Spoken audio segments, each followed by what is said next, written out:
PowerPoint.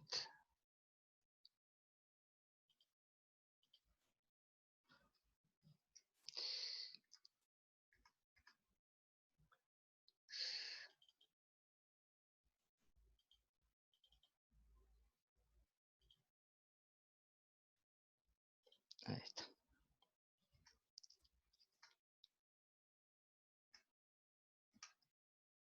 Ahí está. Y ahora.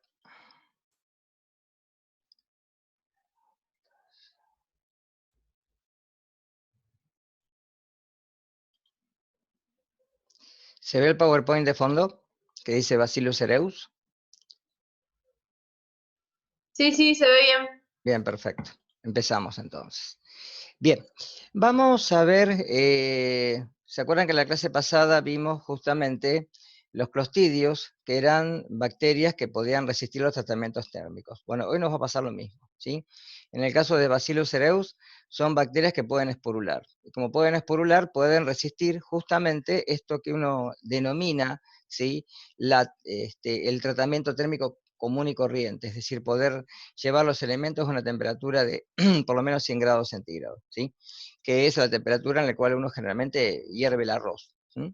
Entonces, acá en el arroz, generalmente que se prepara en grandes cantidades, o en algunos alimentos que uno los prepara con antelación, puede tener justamente estas bacterias esporuladas que puedan quedar en el alimento y generar, en este caso, dos síndromes distintos que vamos a ver. Vamos a ver, por un lado, una intoxicación alimentaria, igual que vimos en el caso de Staphylococcus aureus y de Clostridium botulinum. Vayan marcando estas diferencias, ¿sí? Que son bien síndromes que hablamos de intoxicación, es decir, consumir la toxina ya preformada. Y vamos a ver también una toxoinfección, es decir, la ingesta de los microorganismos y la presencia de una toxina a nivel intestinal. De ahí que vamos a hablar de un síndrome emético y un síndrome diarreico. Recuerden que en medicina, cuando uno habla de síndrome, está hablando de conjunto de síntomas, que cuando uno hace la anamnesis al paciente, lo que puede ver es que dependiendo de ese conjunto de síntomas, puede, obviamente, viendo las características del cuadro clínico y otras cosas que generalmente se aunan a la consulta, y más que todo si es un brote, porque no va a haber un caso, sino que hay varios casos repetidos en un lapso corto de tiempo, ¿sí?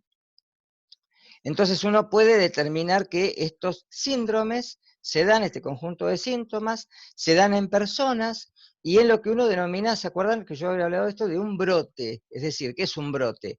Un episodio que ocurre en un determinado tiempo y lugar. Y en ese determinado tiempo y lugar, un grupo de personas manifiestan una sintomatología clínica que va a ser concordante con lo que después se rescate del alimento, ¿de acuerdo? Por eso es que es necesario, y esto es una práctica que los comedores, los lugares donde se expenden de comida deben de tener, de lo que uno denomina la bolsa de guarda. ¿Qué es la bolsa de guarda? Una porción del alimento que se frisa y se tiene que dejar obligatoriamente una semana rotulada, fechada, y con las características de lo que se preparó y quién lo preparó, ¿sí? En el lugar donde se preparó, para tener por sí inspección sanitaria ante un brote, viene a verificar en ese lugar si ese alimento, por ejemplo, estuvo contaminado y si eso generó el brote. ¿Está claro esto? ¿Lo repito? Entonces, cuando uno habla de un brote, habla de un episodio en corto tiempo y en un determinado lugar. Dos cosas características, ¿sí? Que se tiene que dar y que la bolsa de guarda sería donde yo, digamos, donde el investigador, en este caso epidemiológico, puede concordar entre el microorganismo que se aisló de por ejemplo, de las heces del paciente, en el caso de Shigella, por ejemplo, Salmonella, o la serología que se puede concordar, con lo que se puede rescatar en el alimento. Ustedes recuerden que, por ejemplo, en algunos casos, Staphylococcus aureus, si se hizo un recalentamiento de la comida, seguramente la bacteria la perdimos, porque la bacteria no es termorresistente, es termosensible. Pero la toxina sí, con lo cual habría que hacer búsqueda de toxina. Generalmente con el tema de Staphylococcus aureus, lo que se busca generalmente es en los manipuladores, porque recuerden que el hombre es un reservorio. Entonces, como el hombre puede ser reservorio y puede tener Staphylococcus aureus en las fosas nasales, en las heridas, en los cerúmenes, etcétera, entonces uno puede hacer hisopados y puede ver si alguno de los que estaban en la cocina puede ser un portador de Staphylococcus aureus. ¿Estamos hasta acá? Bien. Con esto más o menos estoy repasando ya prácticamente lo que puede aparecer en el parcial. Características de Bacillus cereus. Primero, es un bacilo gram positivo, igual que lo que habíamos visto en Clostridium botulinum y en Prefringens. Segundo, es esporulado, muy importante lo que acaba de decir recién. Es móvil, pero también existen cepas inmóviles, es decir, que no van a tener antígenos flagelares. Es un anaerobio facultativo. Por otro lado, las bacterias lácticas pueden inhibir el crecimiento de este microorganismo. El pH óptimo de crecimiento está entre 6 y 7, pero el rango generalmente oscila entre 5 y 8,8, ¿de acuerdo? La temperatura óptima es de 30 a 40 grados centígrados, pero el rango es de 40 a 55. Ahora ustedes van a preguntar, ¿y qué pasa después de los 55 grados? Las bacterias se esporulan. Si yo llevo un alimento a un calentamiento o una cocción, las bacterias que sobreviven de alguna manera son las que después van a generar los cuadros clínicos. ¿Está claro esto? Es decir, por encima de los 55 grados, las bacterias se esporulan. Por debajo de los 4 grados, las bacterias también esporulan. ¿Por qué? Recuerden que la esporulación era un mecanismo de resistencia de estos microorganismos, las bacterias, para poder, ¿sí?, soportar las condiciones agresivas del medio ambiente, agresivas para las bacterias porque le cambié la temperatura. Lo saqué de un rango de temperatura óptima y lo llevé a temperaturas extremas, ya sea por calor o por frío, en la cual no pueden crecer, ¿sí? Temperatura máxima para el desarrollo de la germinación hasta 50 grados centígrados, ¿sí? Por otro lado, son ubicuos, igual que los clostridios, son abundantes en la naturaleza. La palabra cereus, generalmente, muchos investigadores también la asociaban a cereales. ¿Por qué? Porque en los cereales es donde se dio, por el almacenamiento inapropiado de cereales, también se dio, ¿sí?, brotes de esta enfermedad y de otras que vamos a ver después. Recuerden que los cereales, las harinas, se caracterizan por una baja cantidad de agua, una actividad de agua muy baja, ¿sí? De ahí que estas bacterias que esporuladas pueden generar luego cuadros clínicos patológicos. Asociado, como les dije hoy, con alimentos elaborados con arroz, y fundamentalmente cuando el arroz se prepara en grandes cantidades, en recipientes donde generalmente el espesor del recipiente es considerable, y eso hace de que la temperatura de enfriamiento en el núcleo generalmente de esa masa de alimento sea menor en el centro que en la periferia. De ahí que les permitimos a las bacterias poder desarrollarse. Esporas termoresistentes, como dije hoy, y pueden elaborar, como también les dije, dos tipos de toxinas. Una toxina emética, responsable de lo que llamamos síndrome emético, y una toxina diarreica, responsable del síndrome diarreico. Ahora, empezamos por uno de los dos. Síndrome diarreico. Una toxina termolábil. En este caso, se habla de la ingesta de bacterias, ¿sí?, que cuando llegan al intestino se multiplican y en la fase exponencial de crecimiento elaboran la toxina. La toxina tiene como blanco el mismo sitio de otras toxinas que lo que hacen es, en el receptor de los niveles que se van a hacer como segundo mensajero, la, ¿sí?, activación de esta enzima adeninato ciclasa, que genera AMP cíclico, y esto va a producir la salida de iones a nivel intestinal, la acumulación de líquido y la diarrea profusa, ¿de acuerdo?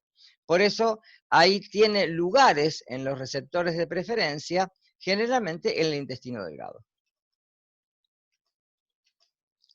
Ahí tenemos un resumen, fíjense, tenemos el alimento, ¿sí? Lo llevamos a cocción. El arroz, por ejemplo, ¿sí?, o una carne, hacemos la cocción. Las esporas que sobreviven al tratamiento térmico, es decir, que pueden, ¿sí?, esporular en el mecanismo en el cual cuando aumenta la temperatura esporulan, son las peligrosas. Y las que sobreviven se van a consumir con el alimento. La ingesta de esporas consumidas con el alimento en el intestino van a volver a la vida vegetativa, vuelven a ser células viables, porque ya el ambiente no les es hostil, hay nutrientes suficientes, las bacterias comienzan a adaptarse al medio por la fase lag y luego se reproducen en la fase exponencial. Al germinar, elaboran la toxina, es decir, estamos hablando de una toxoinfección. ¿Se entendió hasta acá? ¿Alguna duda? Periodo de incubación típico de una toxoinfección, 8 a 16 horas. Acá preguntan algo, esperen que veo el chat, cuando me deje. Sí, entonces, volvemos para atrás, acá me piden que lo repita. ¿Esto quieren que repita? ¿Esta parte? Entonces, alimento, por ejemplo, arroz, una carne, ¿está? Preparo, hago la cocción, lo llevé a temperatura, hice la cocción. Las esporas que sobreviven a tratamiento térmico, que es un punto crítico de control, porque estoy haciendo una cocción, van a quedar en el alimento. Lo llevé a la mesa, lo consumí. En el intestino, ahora, las bacterias viables que pasaron de la fase esporulada a la fase vegetativa, se van a multiplicar por fisión binaria. Aumentan su número. En la fase exponencial y productos del metabolito propio, generan una toxina que la elimina al medio exterior. Recuerden que son gram positivos, exotoxinas. Y estas toxinas producen el cuadro clínico. ¿Estamos hasta acá? Entonces, periodo de incubación aproximadamente 8 a 16 horas. Esto también, chicos, por favor, depende también del huésped, la cantidad de alimento ingerido, y cuando hablo del huésped, hablo también de, fundamentalmente, el estado inmune del individuo, ¿sí?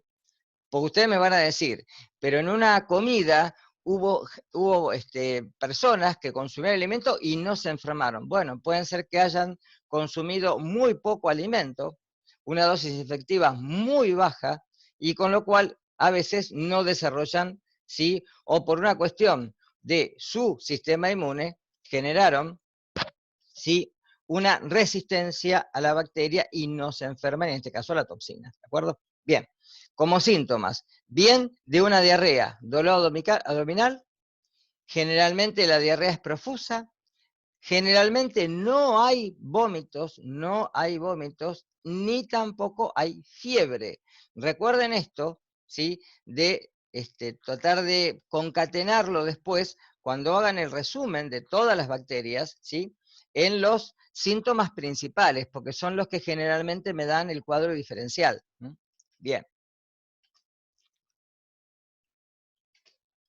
Recuperación generalmente se autolimita en 24 horas, ¿sí? Alimentos implicados, generalmente carnes, por eso guisados, sopas, purés de papa, ¿sí? Algunos platos que se hacen con legumbres, con arvejas, por ejemplo. ¿Tá? Recuerden que este germen está en la tierra, ¿sí?, en forma esporulado, está en el medio ambiente. Con lo cual, si llega el alimento, por eso generalmente hay que lavar bien los alimentos. El aclaramiento del alimento es fundamental para evitar las infecciones, las intoxicaciones y las toxinfecciones. ¿De acuerdo? La buena higiene es un mecanismo de preservación para la inocuidad y para la calidad, para preservar el alimento de la contaminación y de la alteración, generalmente en la heladera o a temperatura ambiente. Como control, fundamentalmente impedir la germinación. Esto generalmente se hace, ¿sí?, con una buena cocción, un buen recalentamiento, y a veces tener mucho cuidado con las conservas o con los que son caseros, ¿sí?, con todos los alimentos caseros que no tienen procedencia ¿sí?, legislada y controlada por SENASA. Porque generalmente SENASA lo que hace cada tantos lotes, busca este tipo de microorganismos y de última retira del mercado cierta partida. Habrán escuchado por televisión que, por ejemplo, se han retirado por medio del ANMAT, si tal partida de alimentos porque han tenido alteración de un contaminante, etcétera, etcétera. ¿Está? Esto generalmente es moneda corriente, entonces presten atención en estas cosas siempre. Bien, vamos al síndrome emético. Cuando hablamos de emesis, hablamos de vómito, ¿de acuerdo? En este caso, es una toxina de bajo peso molecular, es decir, termostable. La otra era de alto peso molecular, termolábil, pero en el intestino no le voy a poder hacer nada. Y esta es termoestable. Se elabora en la fase estacionaria, a diferencia de la otra. Acá, ¿cómo es la cosa? Arroz que tiene las esporas. Hago la cocción. Las esporas que resisten al sobrecalentamiento, al calentamiento térmico, y se enfrían en una forma inadecuada, ¿de acuerdo? Germinan, se multiplican el alimento justamente cuando lo estoy enfriando, cuando lo dejé, lo saqué del fuego y lo dejé en un recipiente y lo dejé enfriar, ¿de acuerdo? Muchas horas, ¿sí? A temperatura. Esto generalmente pasa cuando se hace mucho arroz y después se calienta, ¿sí? En pequeñas porciones, pero ya está el inóculo, ¿de acuerdo? Ya tengo el inóculo. Con lo cual, yo lo dejé a temperatura ambiente y las bacterias ahora lo que hacen es germinar, multiplicarse. Cuando llegan a la fase estacionaria, otra vez, porque lo que hice fue tomar una porción de arroz y recalentarlo, vuelven a esporular. En ese punto es que eliminan la toxina y queda en el alimento. Como la toxina es termorresistente, ¿de acuerdo? Ahora queda en el alimento y la ingiero con el alimento. Es decir, acá lo que me va a enfermar es la toxina, no la bacteria, a diferencia de lo anterior. Fíjense la diferencia del cuadro. Periodo de incubación, miren, 1 a 6 horas. Muy cortito, no me da tiempo. ¿De acuerdo? En muy poco tiempo tengo la sintomatología. ¿Cuál es el síntoma principal? Náuseas y vómitos. ¿De acuerdo? Náuseas y vómitos. Generalmente, sí, el dolor abdominal, ¿de acuerdo? Es muy poco frecuente y también es muy infrecuente la diarrea. Ustedes me van a preguntar, ¿pueden ser que se den los dos a la vez? Yo no he escuchado en ningún caso que se den los dos a la vez. Generalmente, si hay una intoxicación, no le da lugar a la toxoinfección. Normalmente la intoxicación es prevalente.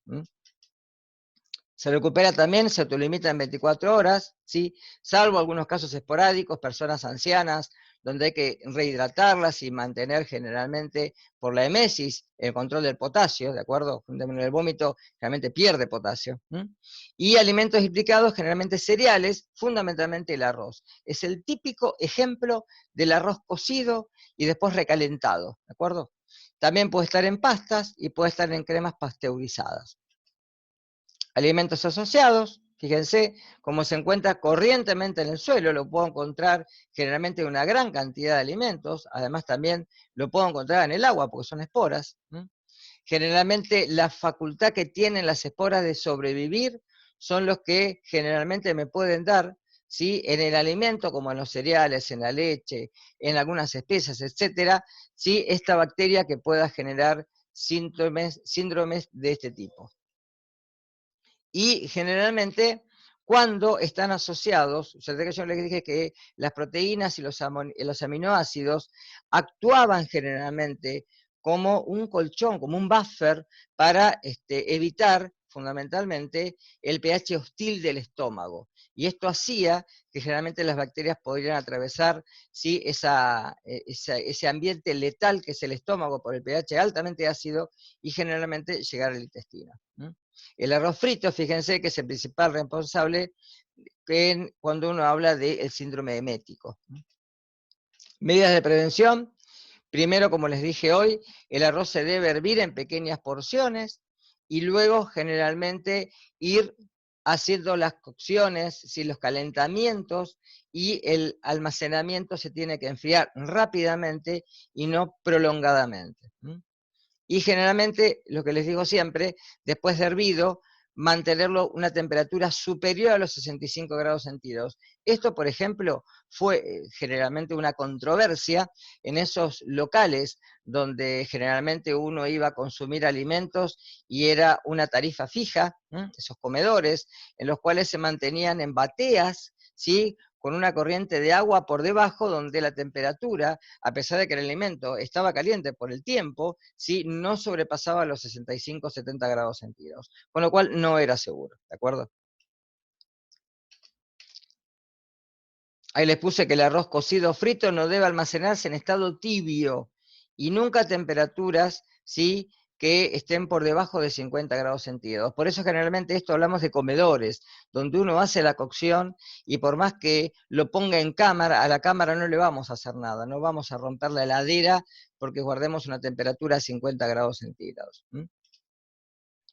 Los huevos generalmente que se emplean para el arroz deben estar recién preparados y generalmente si no utilizar el huevo líquido. Y la germinación se puede dar generalmente a temperaturas, ¿sí?, de refrigeración por debajo de los 8 grados centígrados, ¿sí?, pero generalmente la rapidez del enfriamiento tiene que ser rápido, como les dije hoy. Rápidamente llevarlo desde la cocción a una temperatura muy baja, por ejemplo, por debajo de 8. Riesgo cuando hay un alto recuento de microorganismos, cuando la toxina ya está preformada en el síndrome emético, y como medidas de control, generalmente evitar la germinación de las esporas y prevenir la multiplicación cuando se pueda, ¿de acuerdo? Ahí tienen una tablita que es muy interesante, donde les da la naturaleza de la toxina, fíjense, una proteína de aproximadamente 40 kilodalton, y acá hablamos de un péptido, de ahí que esto sea termosensible o termolábil, o sea, termoresistente, la estabilidad a la temperatura, ¿de acuerdo? El pH, las enzimas que la pueden generalmente destruir, fíjense que acá las enzimas son la pronasa y la tripsina, y acá es resistente a la pepsina, ¿de acuerdo? O sea que puede atravesar el estómago perfectamente. Y el tipo de generalmente de forma de almacenamiento, la producción, en qué etapa, ¿sí?, se produce, la temperatura óptima y en la fase en la que se produce, ¿de acuerdo? Esto como un resumen de lo que dije recién. Está muy buena esta tablita para que la tengan. Bien, y la última que me queda darles, ¿se ve listeriosis en el fondo? Si no, refresco la pantalla. Ahí se ve. Bien, perfecto. Bien, la última, listeria. Listeriosis es el nombre de la patología. Lo mismo vamos a hablar, por ejemplo, cuando hablamos de salmonelosis, ¿sí?, hablamos de salmonela, shigelosis, shigella. Acá estamos hablando de una bacteria que es Listeria monocytogenes, una bacteria que normalmente a veces escuchamos en pediatría, porque la puede transmitir la madre al hijo, ¿de acuerdo? Por transmisión de tipo vertical, no horizontal. Horizontal es entre seres humanos, vertical es de la madre al hijo, ¿sí?, por vía placentaria, ¿de acuerdo? Listeria monocytogenes es una bacteria que pertenece a la gran familia de los lactobacilos, de ahí Lactobacilliae, ¿sí? Son bacilos, a veces se pueden ver al microscopio como cocobacilos gram positivos. Fíjense que todos los últimos que di son gram positivos, por eso los dejé juntos para lo último. Anaerobios facultativos, pero estos no esporulan, ¿de acuerdo? Estos no esporulan. Y tienen reproducción de tipo intracelular, de ahí la peligrosidad.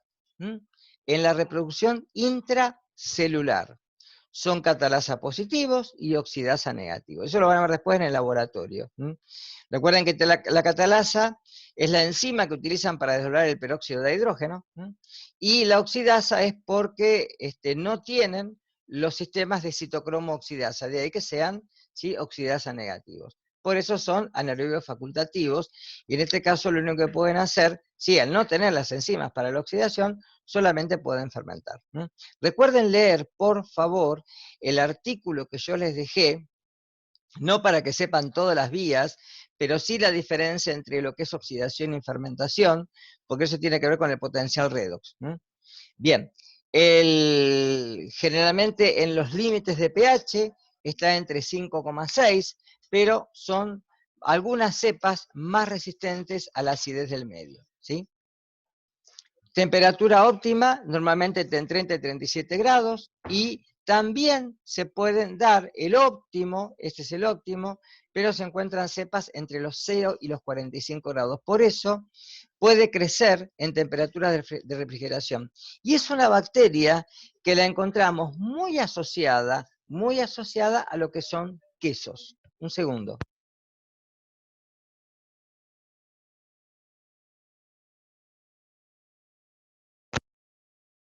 Bien.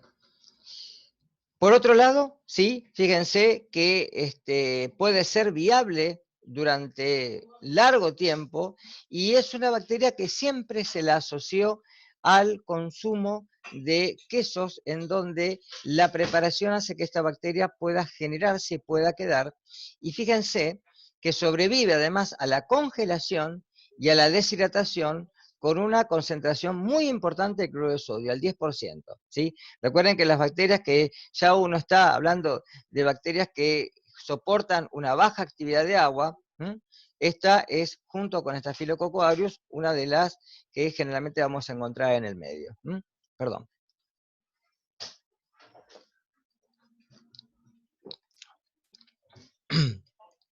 La dosis efectiva es baja.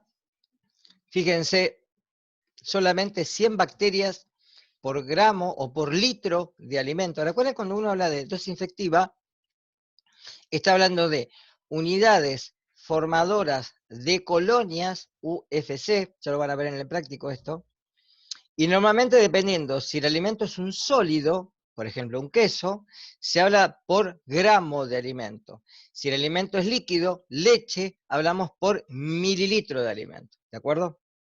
Entonces, siempre se dice, por ejemplo, acá serían 10 siempre se habla de notación científica, porque es 10 a la 2, 10 a la 3, 10 a la 4, 10 a la 5, es decir, 100, 1000, 10.000, 100.000, ¿sí? En este caso, unidades formadoras de colonia por tanta cantidad de alimento. Ese es el reporte que uno normalmente encuentra en los códigos alimentarios. Fíjense después, cuando ustedes ven el código alimentario, van a encontrar cantidades permitidas y en algunos dice ausente, quiere decir que no tiene que estar, ¿de acuerdo? Generalmente uno encuentra esto y ve los recuentos que hace SENASA a través de los lotes que controla para normalmente tener, ¿sí?, una buena calidad del alimento en tanto a calidad y ni hablar de inocuidad. Bien, parámetros que regulan el desarrollo de esta bacteria en los alimentos. Fundamentalmente, la baja temperatura, ¿sí? Como también el amplio rango en el cual puede crecer. Por eso que la vamos a encontrar en temperaturas de heladera. También se aísla de agua y agua de congeladores, es decir, que es una bacteria que sobrevive, que es muy resistente al medio. Fíjense que les puse que normalmente lo podemos encontrar en cantidades muy elevadas, de 10 a la 5 a 10 a la 6. Ahí está, unidades formadoras de colonia por mililitro. Y normalmente, si está en bajos niveles, la podemos destruir a temperatura de despasteurización. La UHT, que es 71 grados por 15 segundos, ¿de acuerdo? Vieron que hay varios tipos de pasteurización. Bueno, esta es generalmente la de muy corto tiempo y temperatura alta. En los reviews que uno lee a veces se pregunta, ¿es una intoxicación o una toxoinfección? Normalmente en el mundo se conoce más prevalentemente como una infección, ¿sí? Y de alguna manera se controla bastante alimentos y la prevalencia es muy baja.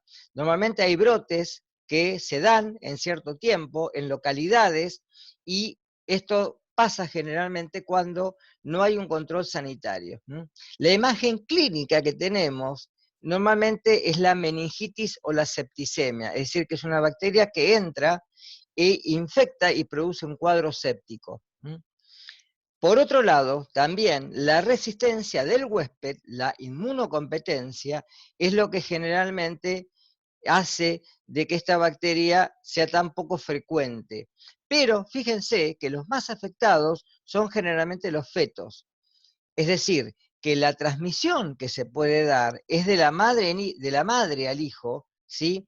Y también se puede dar en ancianos, ¿sí? Ustedes recuerden que yo les dije ya cuando vimos sistema inmune, que es como una curva gaussiana, en donde en los dos puntos de esta curva, tanto en los primeros momentos y en los últimos momentos, el sistema inmune deja de ser efectivo. De ahí que los cuadros clínicos que uno ve generalmente en individuos inmunocompetentes sean mucho más benignos o pase directamente, ¿sí? Como un patógeno que no genera enfermedad, ¿de acuerdo? Y sí, no afecta a la madre, pero sí puede afectar al chico, ¿de acuerdo? La propiedad que generalmente tiene esta bacteria está relacionada con una toxina que es una hemolicina soluble, una beta-listeriolicina, de ahí el nombre. Y es que generalmente el mecanismo de infección más común que tiene. Hay otros factores, ¿sí? Como por ejemplo, como ya hemos visto en otras bacterias, como actuar sobre los macrófagos. Recuerden que dijimos que esta bacteria podía encontrársela en forma intracelular, y eso hace de que debilite la membrana del macrófago y generalmente traiga necrosis. También se puede ver algunas cepas que son lipolíticas, además de proteolíticas. Hay varios serotipos implicados, los más frecuentes son el 1,2A, el 1,2B y el 4B, y como signo clínico, generalmente lo que vamos a encontrar es que son en personas inmunocompetentes, realmente es asintomático, ¿sí? No hay patología evidente, pero sí puede dar algunos cuadros clínicos en inmunosuprimidos, como dije hoy, ¿sí? En ancianos, en niños. Y en el adulto puede ser un patógeno oportunista, dando estos cuadros clínicos que a veces son muy difusos, que se confunden y que no dan un cuadro específico. Por eso generalmente hay que aislarla del alimento, para separarla de otros. Fíjense que acá encontramos náuseas, vómitos, dolor abdominal previos a un ataque de fiebre. Lo podríamos confundir tranquilamente con una salmonelosis o con una shigellosis, ¿de acuerdo? Periodo de incubación, generalmente 24 horas, ¿sí? En algunos casos, varios días más, ¿sí? Pocas semanas. Normalmente lo que podemos encontrar como imagen más clara es la transmisión horizontal, ¿sí? Vertical, perdón, madre a hijo, donde vamos a encontrar cuadros sépticos, ¿sí? Donde ahí puede haber hasta un 40% de mortalidad infantil, ¿sí? De mortinato. En la madre generalmente puede haber fiebre, puede haber aborto, parto prematuro, muerte intrauterina, y el bebé, si nace, puede nacer con meningitis. Cuadro que también se puede dar en los inmunosuprimidos, que no sé si está ahí. En adultos y en niños, bueno, puede haber meningitis o septicemias. Los grupos vulnerables, fíjense, son inmunocomprometidos, estaba ahí abajo, embarazadas, neonatos y fetos. ¿Se acuerdan más o menos la diferencia entre embrión y feto? De anatomía, ¿lo han visto eso?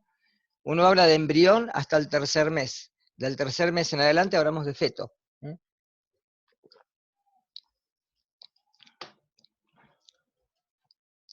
Ecología la vamos a encontrar en varios ambientes, ¿de acuerdo? Puede sobrevivir largo tiempo a pesar de no ser un esporulado.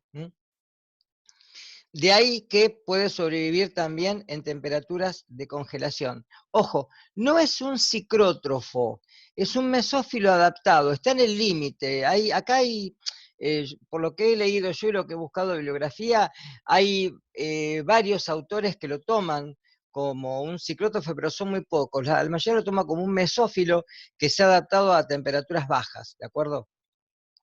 Además, también se discute la termoresistencia a la pasteurización de la leche, fundamentalmente cuando, si la pasteurización es rápida y generalmente es la UHT, no hay problema, yo por lo que he leído no hay problema, ¿sí? Y sí la podemos encontrar junto con otra bacteria que también lo produce, ¿sí? que es el síndrome llamado mastitis, que es la inflamación del pezón en la ubre de la vaca. Generalmente el tambero a veces, porque ¿qué pasa ahora? Generalmente ahora se hace todo automático, entonces las pezoneras están conectadas, y si no hay una buena higiene de las pezoneras, porque esto antes se hacía manual, el tambero antes podía detectar si una ubre tenía de alguna manera ¿sí? un problema, un desgarro, o generalmente esos hilos de sangre que se ven. Y generalmente en las pezoneras ahora eso ¿sí? se tiene que controlar, se debe de controlar. Y aparte hacer una buena higiene de las pezoneras, porque después tenemos estos problemas.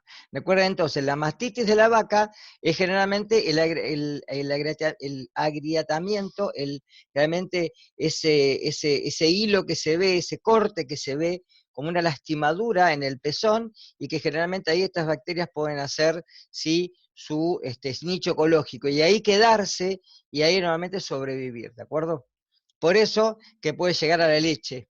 Y desde ahí que si la pasteurización no es correcta, no está correctamente hecha, o por ejemplo la cuajada que se usa para hacer el queso no se acidifica bien, podemos tener problemas de listeriosis, ¿sí? Ahí, bueno, tienen otros alimentos en los cuales se los puede encontrar, pero generalmente recuerden que cuando hablemos de quesos, estamos hablando de esta bacteria.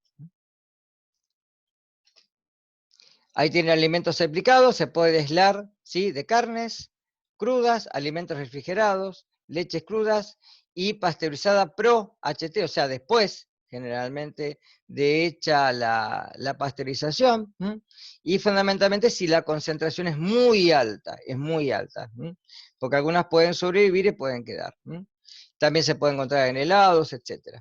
Y el control generalmente es difícil. La única forma acá es hacer control de lotes, hacer control de estos microorganismos por vía del laboratorio de microbiología. Como reservorio la vamos a encontrar generalmente en la tierra, en aguas hervidas, en desagües, en la materia fecal, etc. Y como importante, para personas inmunosuprimidas se debe de evitar generalmente el consumo de algunos alimentos, o por lo menos que sean alimentos que estén muy bien controlados, de muy buena procedencia. Ahí tiene la legislación microbiológica, esto es lo que establece el Código Alimentario Nacional argentino, tolerado en países es de alguna manera variable, fíjense, va de una tolerancia de 0 a 25 gramos en Estados Unidos hasta directamente permitir la presencia de 100 unidades formadas de colonias por gramo en algunos países de la Unión Europea. Acá se exigen quesos de mediana y alta y muy alta humedad, ausencia de listeria, ¿de acuerdo? Fíjense que acá lo escribí en itálica, como tiene que escribirse, y en minúscula. La género en mayúscula y la especie en minúscula, obviamente. En 25 gramos de muestra, ¿de acuerdo? Ausencia, acá de 0 a 25 gramos hasta 100. Por eso es la diferencia. Y SENASA hace la investigación generalmente de alimentos que son elaborados, como las salchichas, chacinados, salazones, etc. Bien, hasta acá. Por lo menos por hoy hasta acá. La semana que viene, a ver, esperen que quiero buscar un almanaque.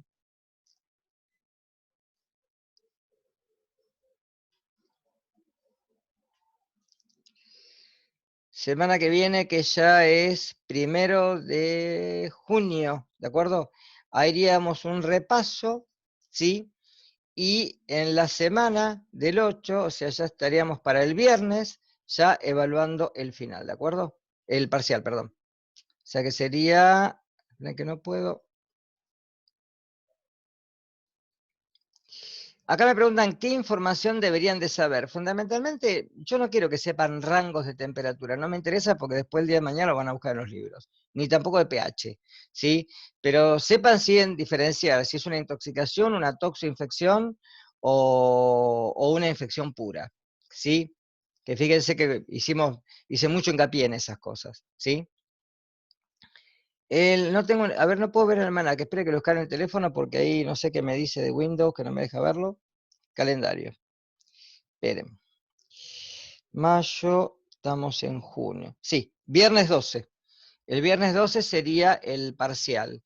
Yo, si nadie tiene ningún problema, lo pondría en un horario a convenir. Por ejemplo, entre las 14 y las 16, ¿sí? Generalmente el parcial va a ser de 1 hora, van a ser 30, 32 preguntas, estilo choice, verdadero o falso, alguna imagen a completar.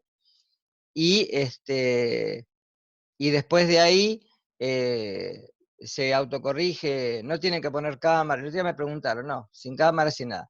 Sean honestos entre ustedes, recuerden que es un parcial y después de esta materia tienen un final, ¿sí? O sea que la idea sería que lo hagan solos. Sí, si les parece, lo ponemos a las 14, ¿está bien? Yo después pongo entre 14 y 15, a mí me da lo mismo, no tengo ningún problema. Así que 14, 14:30, va a durar 1 hora, 1 hora reloj. Recuerden que van a tener un solo intento y lean bien las consignas, ¿de acuerdo? No, para desarrollar no. Acá preguntan para desarrollar, no, ninguna. Para desarrollar van a tener el final después. No, no. Acá va a ser todo, o verdadero o falso, o estilo choice, tablas a completar, donde tienen una tabla con una cierta consigna, y del otro lado tienen que poner la palabra o el término o la asociación de términos entre una y otra. ¿Está claro? No, para desarrollar no, ninguna. No. Después recuerden, bueno, la semana que viene sí hacemos repaso. El lunes hacemos repaso, ¿de acuerdo? Así que tráiganse toda la batalla de cosas que quieran preguntar y repasamos todo lo que quieran. ¿Está? Y bueno, después la idea, no sé, si vamos a seguir con algo de parte práctica o yo seguiré con la teoría y seguramente pondremos todos los prácticos para el cuatrimestre que viene. Tenemos que dar vuelta al cronograma. ¿Sí? Bueno, si no hay ninguna pregunta, nos vemos la semana que viene, ¿sí? Estudien, vayan haciendo resúmenes, que es muy importante, tanto de los Power como de los textos que tienen para leer, y con eso yo creo que es suficiente, ¿sí? Nos vemos la semana que viene. Gracias, ¿eh?